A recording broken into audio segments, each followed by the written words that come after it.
कहा जाए कि सी लिप्स, इसमें आप देखिए ईएस लग गया, सी लिप्स अनलिव्ड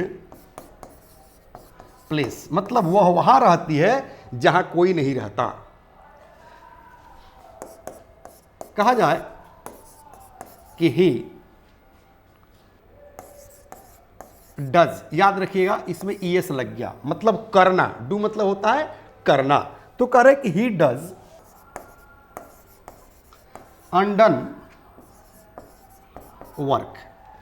ध्यान दीजिए, डू मतलब क्या होता है करना, डू मतलब करना, तो यहां पर ही लगा है इसलिए इसमें ईएस लगा हुआ है, तो he does undone work. Do का तीसरा रूप होता है डन, इसका मतलब हुआ कि वह वो करता है जो कोई नहीं करता।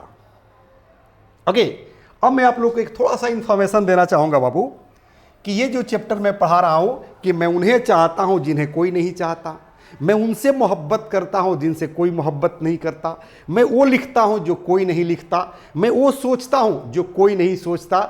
ये सेम स्ट्रक्चर मैं अपने बुक में भी पढ़ाया हूं, तो मैं चाहूंगा कि आप लोग को थोड़ा सा उधर मूव करूं ताकि अधिक से अधिक आप लोग को मटेरियल वहां से भी मिल सके और आप इंग्लिश को अपना डेवलप कर सके। ओके, ध्यान दीजिए, जैसे मैंने डायरेक्ट लिख दिया है कि वर्ब, उसके बाद अनलाइक्ड, अनवांटेड, अनलिव्ड, इटीसी। इटीसी मतलब बहुत सारे वर्ब इस तरह के आ सकते हैं। फॉर एग्जाम्पल जैसे कह रहे कि मैं उन्हें चाहता हूं जिन्हें कोई नहीं चाहता, तो वैसा कोई कौन व्यक्ति हो सकता है?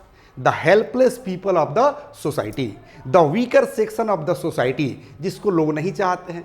जैसे गरीब, क्योंकि गरीबी पर मैंने लिखा है कि गरीबी तोड़ देती है जो रिश्ते खास होते हैं, गरीबी तोड़ देती है जो रिश्ते खास होते हैं, और पराये भी अपने हो जाते हैं जब पैसे पास होते हैं, जब पैसे पास होते हैं। मेरे कहने का मतलब है कि जो समाज में गरीब लोग हैं, वीकर सेक्शन है, कोई उन पर ध्यान नहीं देता, न उनके एजुकेशन पर ध्यान देता है, न उनके पारिवारिक हालात पर ध्यान देता है, और नहीं उसके मेडिकल, मतलब उसके किसी भी चीज़ों पर कोई ध्यान नहीं देता है, चाहे पॉलिटिशियंस हो, एक्टर्स हो, क्रिकेटर्स हो, या समाज के कोई भी व्यक्ति हो। इसलिए मैंने सेंटेंस लिखा है कि मैं उन्हें चाहता हूं जिन्हें कोई नहीं चाहता, और ये मेरा स्टेटमेंट नहीं है, this statement is of mother Teresa. जरा सोचिए कि मदर टेरेसा का कितनी बड़ी थॉट है कि मैं उन्हें चाहता हूं जिन्हें कोई नहीं चाहता, मैं वहां रहता हूं जहां कोई नहीं रहता, मैं वो सोचता हूं जो कोई नहीं सोचता। अगर इसी को कह दिए कि मैं गरीबों के लिए वो सोचता हूं जो कोई नहीं सोचता, मैं देश के लिए वो सोचता हूं जो कोई नहीं सोचता, मैं इंग्लिश में वो लिखता हूं जो कोई नहीं लिखता, तो कहेंगे ना कि I write unwritten things in English.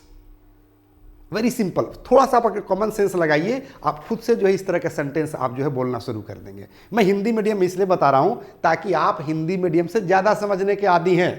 Okay, चलिए बहरहाल इसकी अंग्रेजी क्या होगी, तो कहेंगे आई वांट अनवांटेड पीपल। ये मैं आप लोग को बोर्ड पर अभी बता भी रहा था। सेकेंड सेंटेंस कह रहे कि मैं उन्हें प्यार करता हूं जिन्हें कोई नहीं प्यार करता।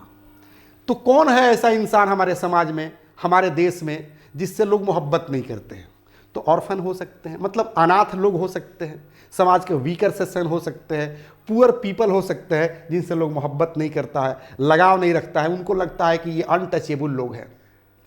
जैसे भीमराव अंबेडकर को आप देख लीजिए, भीमराव अंबेडकर को स्कूल में पढ़ने नहीं दिया जा रहा था, बेंच पर बैठने नहीं दिया जा रहा था, चापाकल चलाने नहीं दिया जा रहा था, लेकिन लोगों को क्या पता था कि यही बच्चा एक दिन बड़ा होकर देश का नाम रोशन करेगा, देश का संविधान लिखेगा।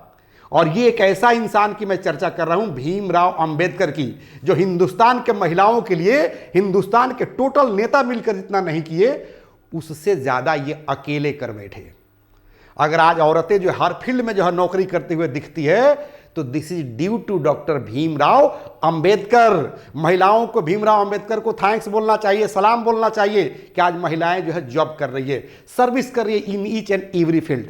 This is due to Bhimrao Ambedkar.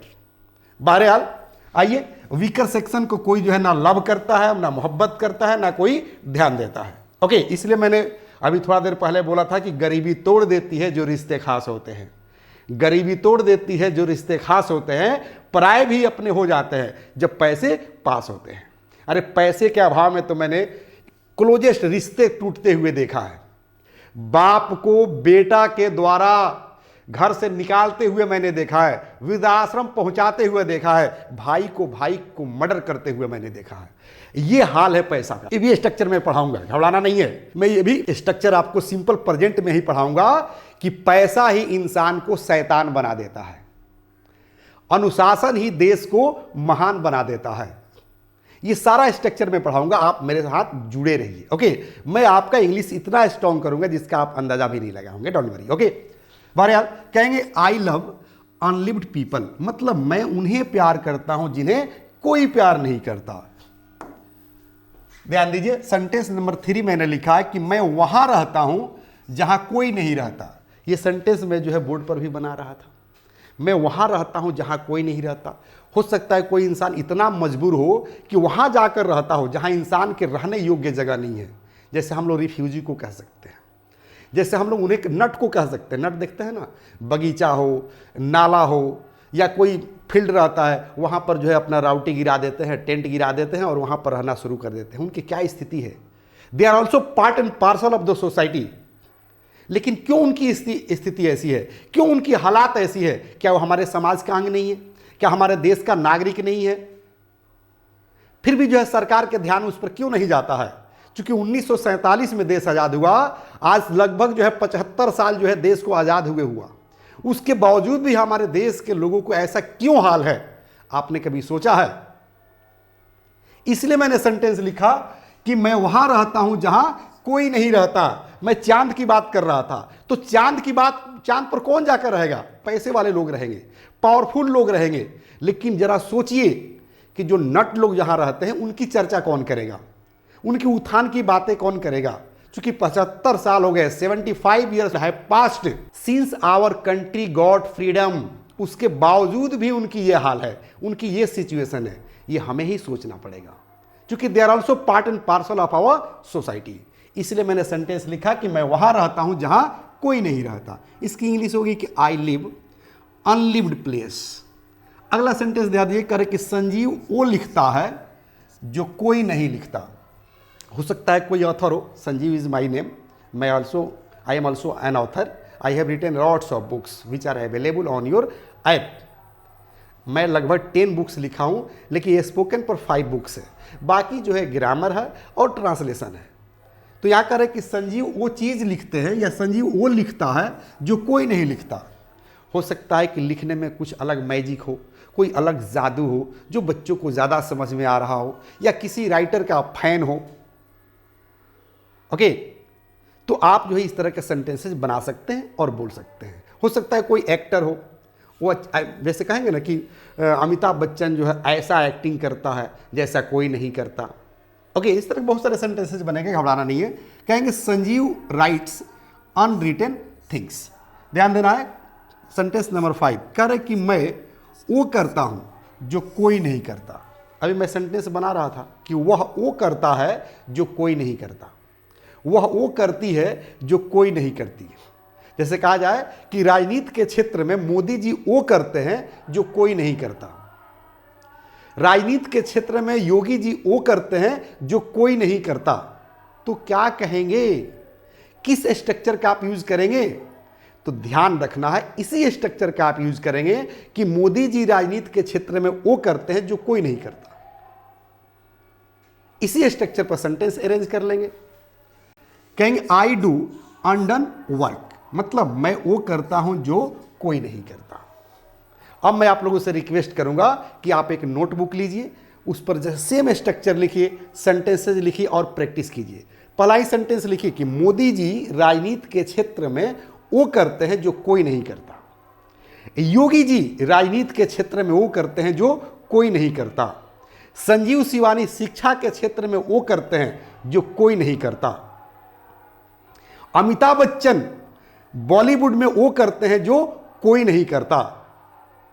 तो इस तरह के सेंटेंसेस आप लिखिए और इंग्लिश में ट्रांसलेट कीजिए। जहां कहीं आपको दिक्कत महसूस हो रही हो तो आप जो है कमेंट कीजिए या फिर डायरेक्ट मुझे कॉल कीजिए, मैं आपको हेल्प करूंगा। ओके, और घड़ी इशारा कर रही है।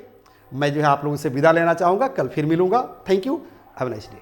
The first step towards achieving your dreams is having the right coach. Get the best education with English Plus by Sanjeev Sivaneer and make your spoken English dreams come true. Download the app now. The first step towards achieving your dreams is having the right coach. Get the best education with English Plus by Sanjeev Sivaneer and make your spoken English dreams come true. Download the app now.